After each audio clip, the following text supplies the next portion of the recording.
In today's episode on the Iskall Fan Server, Karloc braves the nether. Hort farm. Melons get chopped but not sliced. Ghasts cries. Pigmen go mad. A wild fairy is spotted in the nether. And the wither is bravely fought. That and more. Right, that's the wrap. Did my hair look fine? Doesn't look stuck on, does it? Hello, and welcome back to episode 3 on Iskall Fan Server. This time we'll carry on having a look around my base. And on the other side of the slime farm now, we have a netherwort farm, which you can see is just a few rows. And we've got a little bit, so to use this, first thing we need to do is get our fortune pick, because fortune works on netherwort. And then you just run round and round and round, harvesting it all. The reason that the bit behind it is made out of wood is so that I don't take holes out of the walls, which is what happened when I've used stone before.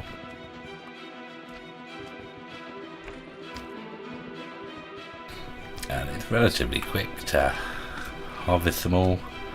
Don't necessarily instantly pick up everyone each time, occasionally I leave a few on the floor. But in order to go back round and plant them up again, I have to run down it anyway, so if there's anything on the floor I'll still pick up. So, miss one there, just sort of forward into the wall and move, in this case, to the right. And, can't plant today. And hold down the right mouse button to plant. So after replanting all of them, some started to grow already.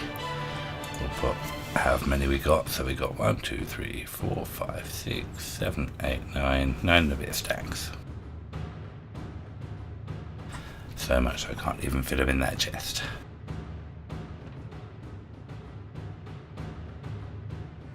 Right, on to the next farm. I'm sure I have some more around here somewhere.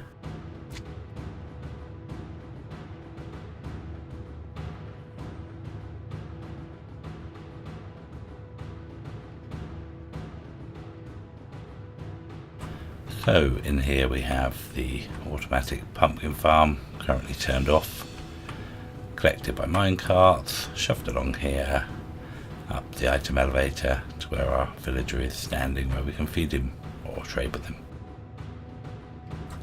And these are my melon farms.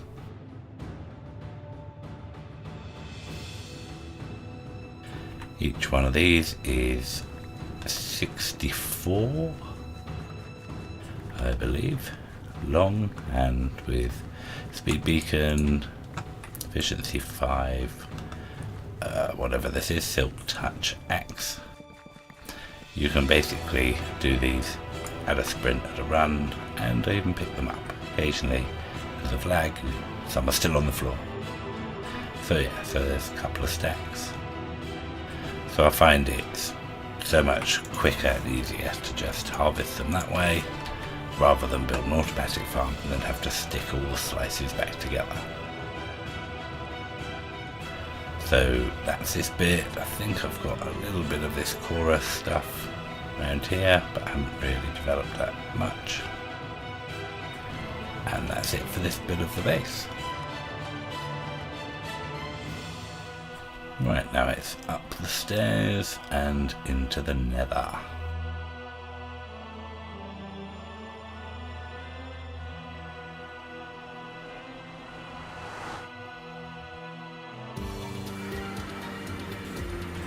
So here in my little nether hub, I have obviously the portal to my base, the run up to the west corridor on this server, and then links to some of my other things in the nether. So this, if you can't guess, is my blaze farm.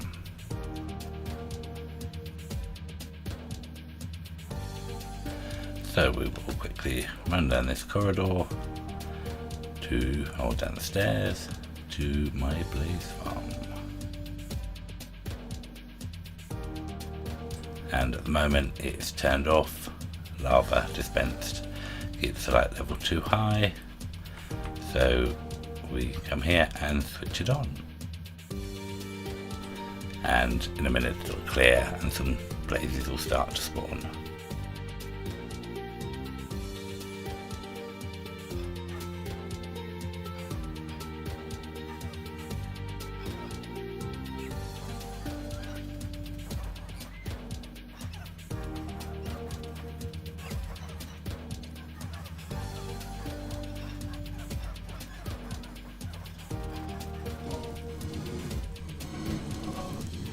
Okay, here we are 5 minutes later.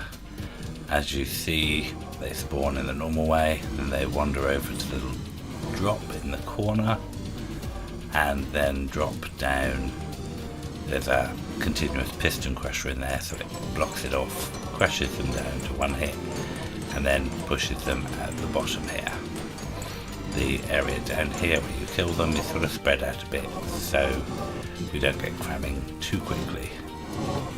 And then if I put on the hitboxes, you can see they actually, you can hit them on the bottom of the hitbox like that,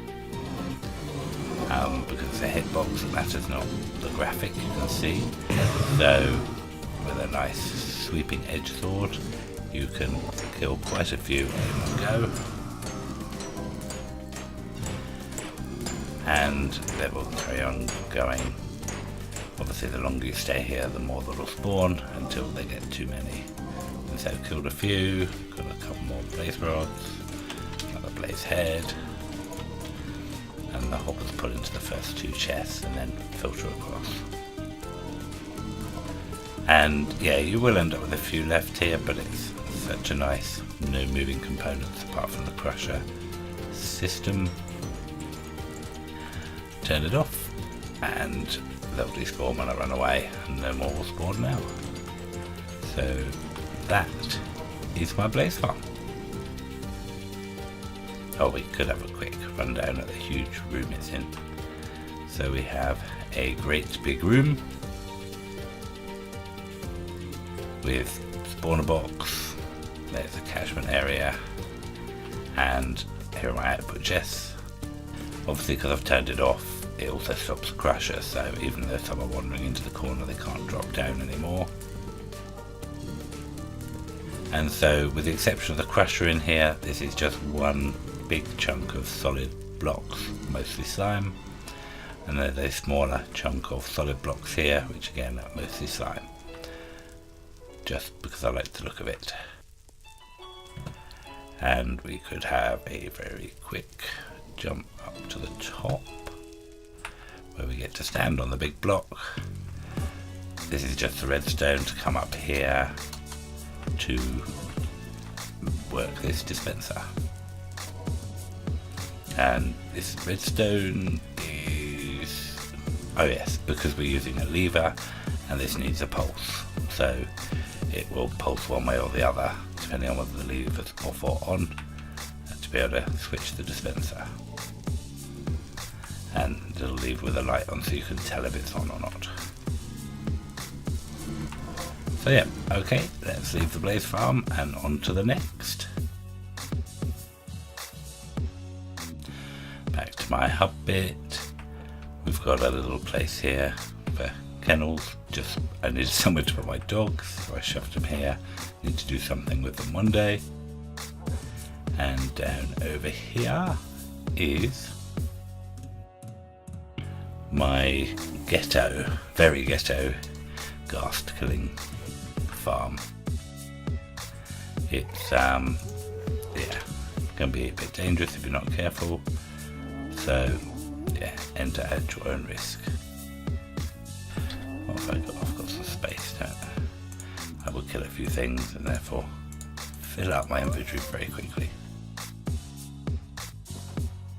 well, depending on how many other people are in the nether and what spawns in here. Oh, there's a ghast, but what I do need is my bow.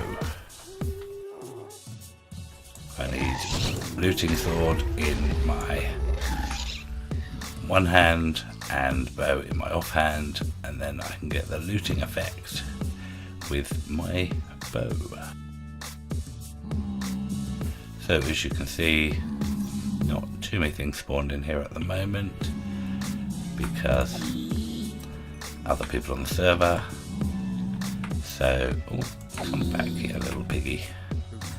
I've got a smite on my axe, so I can take out without having to jump to crit or worry about the swipe on my sword. Right, so the way this place works is if you want to kill pigmen, I have got a bow, so I do a gentle tap to the pigmen. I thought I missed. Okay, I'll do it the other way. Let's go hit him with a fish. Right, and they all go crazy and come to say hello. They can't actually path onto this edge. I'm just running over here to attract a few more to me. They can be pushed onto the edge, as you see. So, if too many, they will push into me until I run away. And then from here, you can just use your sweepy sweep edge to kill them. Run around, pick up the loot and the XP. This bit here is a bunch of hoppers here that go into my trash can system. There's a trash box just outside that you can also use, but save me having to run out, so make sure your health is up. I have lots of beacons here, so it's not terribly dangerous, especially when not many are spawning. Sometimes you get many ghasts, sometimes you don't get many at all.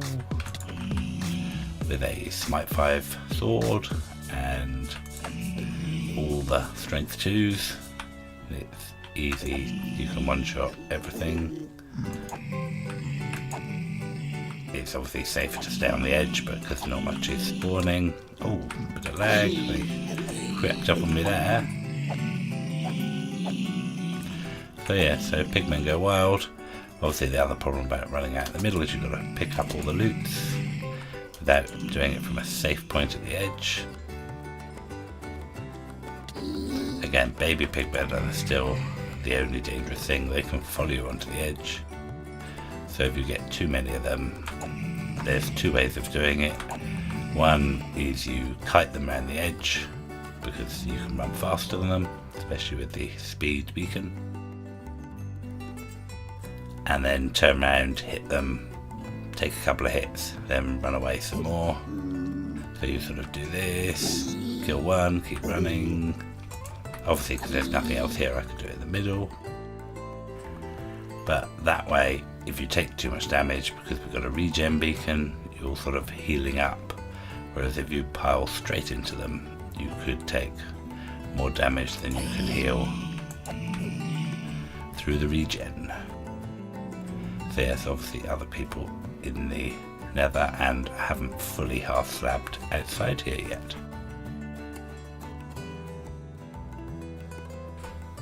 So yes, sometimes it does look like this, very empty, very barren. But I can always come back later. It depends, I think some people are working on a gold farm at the moment, so lots of things happening.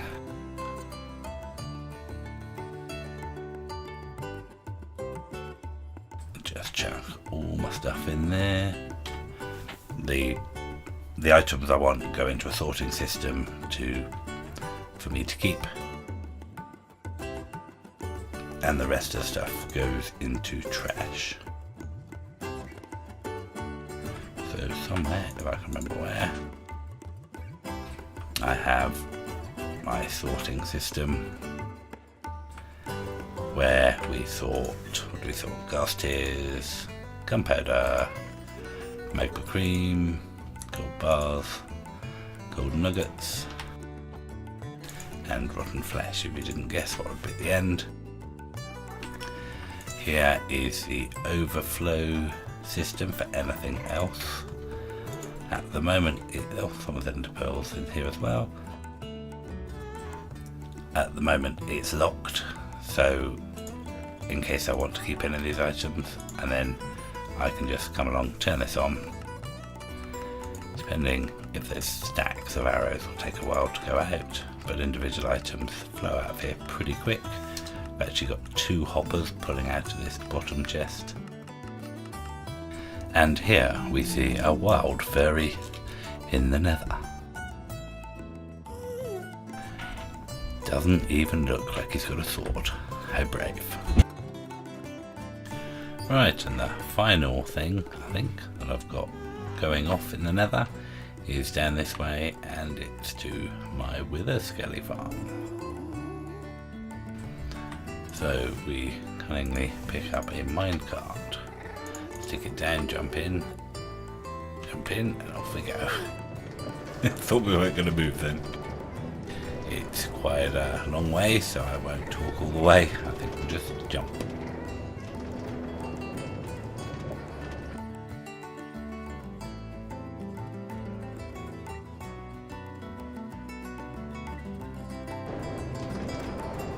Right, we're getting closer now. There's one stop along this track before we actually get to the farm. Remember to get out of minecart. Let's take that away in case anyone else comes along. And that is up here with a killing room. So up the stairs we go. It's not very exciting.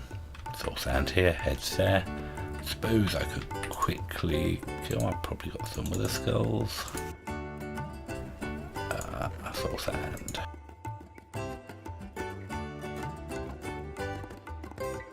And actually put them on my bar so I can place them. So very simple. The principle, the way these work, I'm sure you know, is this is too high up to bedrock. The wither is more than too high. So we spawn the wither so his foot is on this block. Then his head will get stuck in there. This is around that block there, a 3x3 block of bedrock, which means he can't get out, basically he gets stuck like this. So we put him on his side, he will spawn on his side and then stand up where his foot is. I don't know if it's feet or foot. Like so. Or remember to run away because he's going to hurt when he goes kaboom.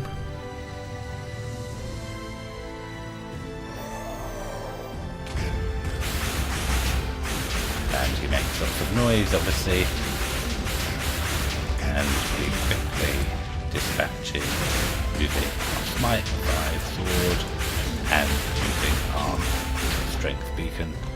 I've tried using the smite 5 axe. It really doesn't seem to make any difference to speed-wise. You hit for a little bit more, but there's a longer cooldown in between each strike. And I should stop spinning around like that. So I will pop my wither star in my special box to keep stuff safe. Make sure I pick it up and I put it away. Right, okay, so back down to the track. And obviously we have to get onto a slope, and you always go, oh, if I can, a bit high there, but it will work. The sort of opposite slope, so when I press the button, we go downhill with carry on towards the wither skelly farm.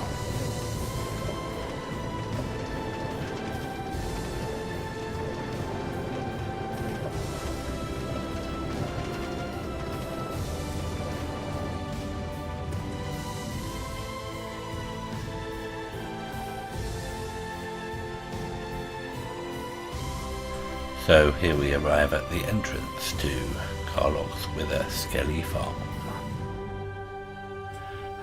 What have we got up here? I've got boxes for donations in case people feel like giving me donations for using the farm. Always nice when they do. I think I cleared them out the other day. And then in here we have my little sort of non-spawned withers. These things always worry people, but they're actually quite easy to do. And there is no trickery of glass in here or anything. You can potentially go right up to them. Look, there's air underneath. And you can walk all around. The only reason for the glass is I don't want people touching them and accidentally spawning with us. That's why the glass is here, to keep it safe from peoples. So yeah, strangely enough, it took me a few wither skulls to create this, and then the middle of the roof just beautifully ended up being a nice size for a sort of skull.